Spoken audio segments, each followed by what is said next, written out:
Seguramente si usted es un ciudadano o ciudadana mínimamente comprometida y recuerda cómo fueron los debates antes de las PASO para las elecciones generales de 2019, cuando se eligió el presidente, va a recordar la cara de nuestro invitado, porque Juan José Gómez Centurión fue uno de los que debatió en ese momento. ¿Cómo está? Bienvenido. Bueno, muchas gracias. Bien, muy bien, gracias. Buenas noches, Juan José. Bueno. De hecho, recordamos que el reloj no fue muy bondadoso con usted, o por lo menos no terminaba así su mensaje y escuchábamos el tic, el tic. Bueno, había muchas cosas para decir Sí. y muy importantes Sí. que no estaban sujetas a tiempo. Digamos. Bueno, acá tenemos más tiempo. Bueno, Perfecto. pero de todo aquello que usted proponía y en el recorrido que puede haber hecho seguramente virtual el año pasado con las restricciones que fueron mucho más duras, ¿qué ha cambiado de entonces hasta ahora? Porque en definitiva ustedes ahora se están reconstruyendo como partido, ya no como alianza, es el partido NOS. De hecho acá en Salta van a inaugurar una sede y tienen pensado estar en el norte de Salta y Jujuy todos estos días, juntando a sus equipos. ¿Qué cambió en la Argentina de 2019 hasta ahora, más allá de lo obvio, no? El nivel de desastre, digamos, ¿no? O sea, el diagnóstico del 2019 cada vez muestra un paciente más agudo, con síntomas más agudizados y la enfermedad cada vez más terminal, ¿no? ¿Y qué agravó ese cuadro? Porque nosotros hoy recordamos en nuestro editorial, en nuestra presentación, que usted fue parte del gobierno de Mauricio Macri, en su momento se alejó, formó su propio espacio, por supuesto que se opone al esquema de gobierno o lo que ofrece el oficialismo hoy en la Argentina, pero ¿por qué buscar otro espacio? ¿Qué no le gustó en aquel momento de Cambiemos o del macrismo y por qué decidirse por afuera? Bueno, son como tres preguntas en una, pero vamos a arrancar con un análisis. Lo que cambió de acá, desde el 2019 hasta ahora, además de la pandemia, además del manejo desastroso de la cuarentena, de los resultados muy malos de Argentina en términos mundiales de cómo se gestionó el problema, además de eso, es que se va agudizando una crisis que es estructural hace más de 3 décadas y que el gobierno de Cambiemos tampoco hizo un esfuerzo sistemático por transformarla. Esto fue mi oposición, digamos, además de la ley del aborto, además de un montón de temas. El hecho de ver un proyecto de transformación que intercambia, digamos, gradualidad por la intención de hacer realmente la transformación que está buscando. Y lo que vemos es que la Argentina tiene un sistema estructural. La Argentina está sistemáticamente enferma hace más de 3 décadas. Los números hablan solos, digamos. A ver, en Latinoamérica somos el único país de Latinoamérica donde los nietos somos más pobres que nuestros abuelos. El PBI de Latinoamérica en 30 años creció 1,5 veces y la Argentina decreció 3 veces. Entonces, esta crisis material que presenta la Argentina, económica, financiera, monetaria, tiene un trasfondo que es un trasfondo moral, que es un sistema político que viene armado desde hace más de 3 décadas con un modelo de 2 maquinarias electorales que disputan el poder, pero que en el fondo hacen lo mismo. Toman deuda, endeudan para afuera, endeudan para adentro, generan inflación, toman dinero todos los meses a una tasa del 50% porque no les alcanza.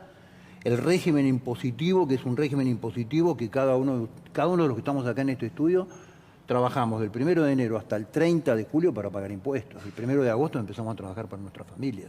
Entonces, ese modelo político es un sistema en el cual las dos partes se necesitan unas a otras. Este cuento, digamos, de la polarización son 2 personas o 2 partidos o 2 agrupaciones políticas armadas alrededor de 2 personas que se necesitan a sí mismas, digamos. Sí, se retroalimentan, diríamos, ¿no? Sí, seguro. Con lo cual, nosotros lo que decimos es que la solución del fracaso argentino viene, primero, de volver los argentinos a discutir y a poner en funcionamiento un proyecto de nación que hace más de 4 décadas que nos cancelaron. Después, de encontrar en el sistema político un modelo de representación realmente para la agenda de la ciudadanía. Ustedes comparan la agenda de este gobierno y del gobierno anterior con respecto a las necesidades de la ciudadanía y están en las antípodas. El sistema político argentino es un cadáver que ya huele a podrido. Por eso hay que darle nuevas opciones y por eso es que, si ustedes se fijan y son atentos lectores de los diarios, van surgiendo nuevas opciones porque todo el mundo se da cuenta y las encuestas mismo lo dicen que las 2 grandes maquinarias electorales van a sufrir un castigo importante ahora en las urnas. Es innegable decir que la derecha se está organizando, ¿no? Hay un espacio generado ya por Milei, por Espert, por su antigua compañera de fórmula también, Houghton, que habla de valores, de ética, de falta de corrupción. ¿Cómo define hoy a la derecha en el país y aquí en Salta particularmente? Si usted me pregunta así muy a fondo, hoy el mundo, las categorías de izquierda-derecha no definen ni temáticas ni agendas reales ni de la política De hecho, ni de la es muy ciudad. difícil diferenciarlas a este punto. Yo les diría que hoy lo que está diferenciando en el mundo las agendas políticas y las nuevas apariciones políticas tienen que ver con un modelo soberanista. Es el modelo soberanista de la política, de alguna manera oponiéndose al modelo globalizador de la política, como es la política argentina, que es eminentemente globalizadora. De los dos lados de la maquinaria política tiene una agenda global que es pública y es además manifiesta en medidas políticas. Por eso, si usted se fija, en Europa, en Estados Unidos, en Brasil, en muchos lugares del mundo empiezan a aparecer propuestas de decir, a ver, este modelo de generar política a través de la agenda global lo que está haciendo es destruir las agendas productivas de cada uno de los países y fundamentalmente la agenda del trabajo. Hoy lo que el mundo discute ya no es políticas económicas, ya no es una guerra económica, lo que discute es empleo, porque el empleo es salario y el empleo es bienestar de las sociedades, digamos, ¿no? ¿Y cómo se genera empleo? O sea, ¿qué hay que hacer? ¿Dónde hay que ajustar? Porque hemos escuchado durante décadas, también como dice usted, por ejemplo, la reducción del gasto público, algo que no pasa. De hecho, en el gobierno de Macri se creó un ministerio de la modernización, etcétera, que en definitiva empezó con ajuste de los propios empleados, pero con nombramientos altísimos también por el otro lado. O sea, lo que se sacaba de empleados antiguos o que se echaban o que se les daba un resarcimiento o una indemnización, se suplía con costosos asesores, funcionarios, gastos del gobierno. No se termina nunca con eso. A ver, el Congreso de la Nación al año 2019 gastaba 1,5 veces en euros su equivalente en el Congreso español. 47 millones de habitantes, 45 millones de habitantes. 1,5 veces en euros el gasto.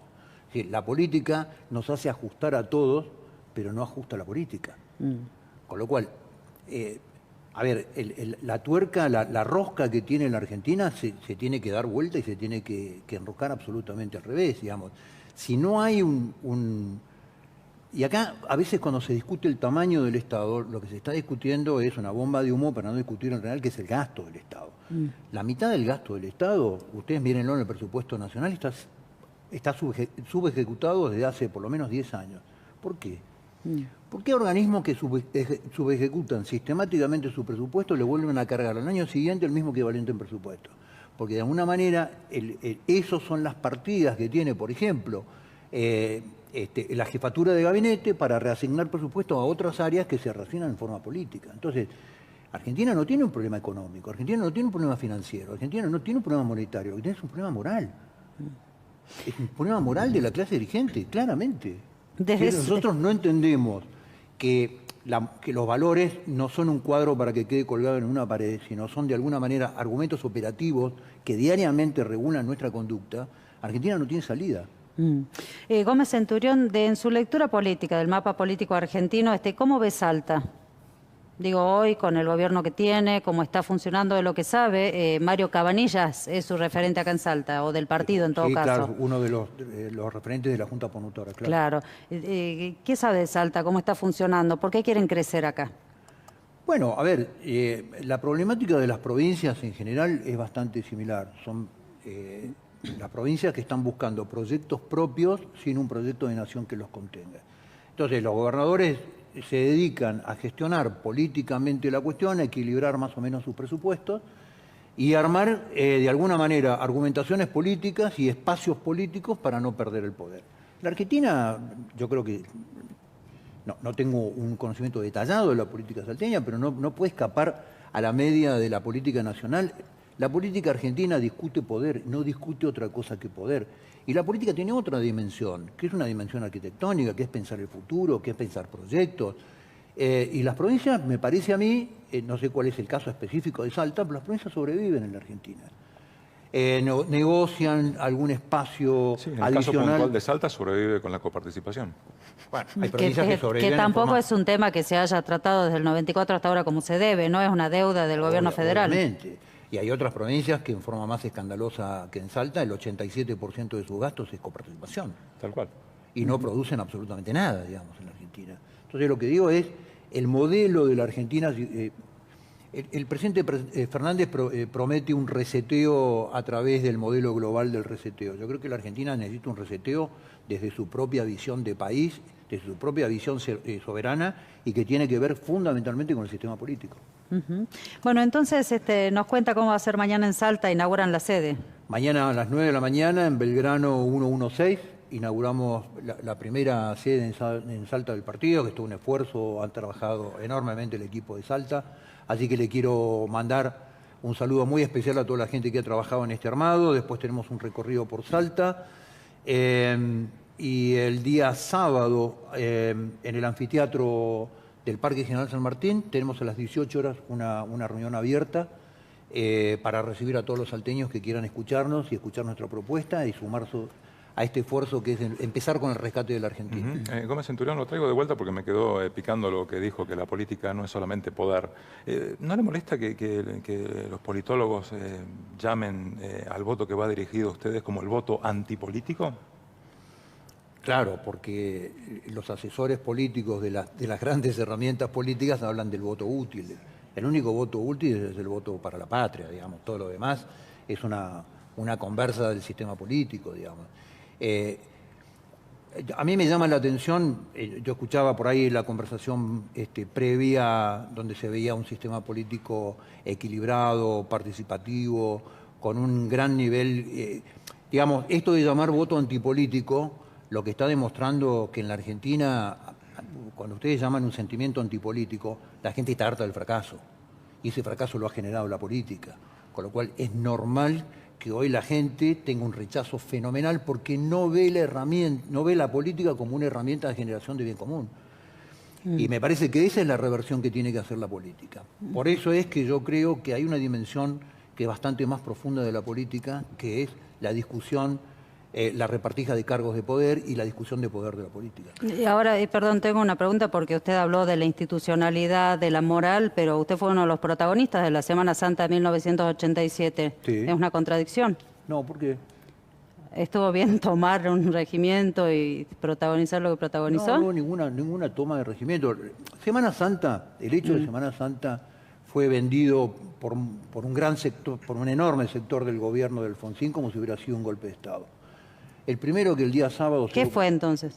¿Cómo lo describe usted, digo? El primero que se dio cuenta el día sábado, porque tenía un instinto político muy desarrollado en una Argentina donde él había participado y visto muchísimos alzamientos militares, se dio cuenta que no era un golpe de Estado, fue Alfonsín. Y el día domingo vino a hablar con nosotros y se dio cuenta que no era un golpe de Estado. ¿Y qué era?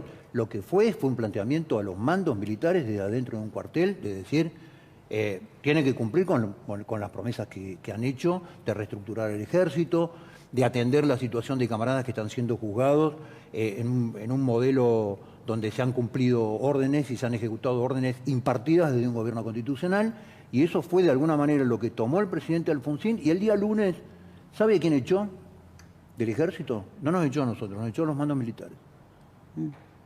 ¿Usted dice que les dio la razón? No, en esto de dar la razón parece que alguien fuera juez, no nos dio juez, entendió la situación política que le estábamos planteando, y no solamente que relevó a los mandos militares, sino que además después de eso gestionó las dos leyes con las cuales se salieron de todos los conflictos de los 80 y de los 90, que fue la ley de obediencia a vida y punto final. ¿Era mejor antes que eso? Digo, ¿el funcionamiento de la sociedad antes de la democracia fue mejor? El funcionamiento de la sociedad antes... ¿Antes de la democracia, antes del 83 fue mejor?